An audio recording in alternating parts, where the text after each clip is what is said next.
what exactly does resurrection mean? Hi guys, this is R.A. Sweeney. Wanted to share a little bit of biblical language study with you guys. We just celebrated Easter or Resurrection Sunday, Passover, whatever you want to refer to it as. Different groups will use different terms for it, but we just celebrated that here, a few days ago. And I feel like stopping and really looking at what does the word resurrection even mean? Because we use it a ton. It's probably the most common word used to describe what Jesus did from death or from the grave. And it's really kind of an interesting way that the Bible portrays what's going on there. And honestly, I think it's meant to poke fun at death. And so to really look at it, we need to back up a few steps. So resurrection is a Latin word, which none of the Bible was written in Latin. It was translated into Latin. It was translated from Latin into a lot of other languages. It's a very,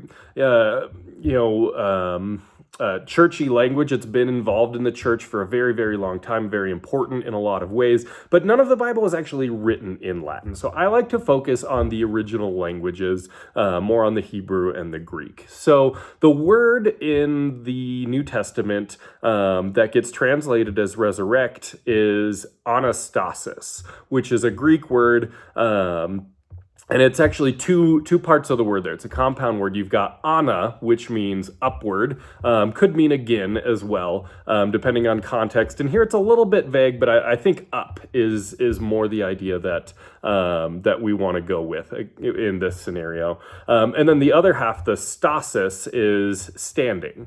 And so putting those together, you could translate it two ways depending on context. It could be standing up or it could be standing again. Again, I favor up. And here's why. So when you go back to the Old Testament, especially in all the language that we see about death, there is so much language that describes dying and death as laying down. So so-and-so laid down in death, they laid down in the grave. There's a common expression like bringing someone's gray hair down to the grave or down to the ground as a picture of like them coming down and lying flat. And I mean, when somebody dies, they're laying down. So it makes a lot of sense, but that's kind of the idiom that's used to describe someone dying. Kind of the polite way of saying someone died is they laid down in the grave or whatever the case may be. And so taking that idea back into the Greek to that word anastasis, in one way I can look at it and say they laid down in death and then they rose again. They rose up, they stood up, those sorts of ideas. But really like taking those two parts, I feel like it's like poking at death. You went down into death, now you're going up. So it's reversing that. You laid down, now you're standing up. And so I feel like it's like an inversion of both of those words that are used to describe death. Laying down becomes standing up. It's a complete opposite. And just like dying is just like this instantaneous moment where something happens. You move from here to here in an instant.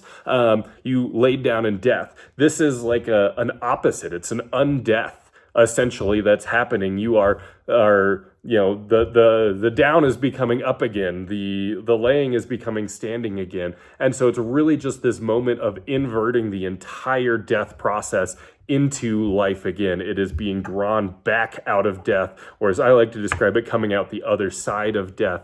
But it's this instantaneous undeath sort of moment. So I just think that's really, really cool how that plays out.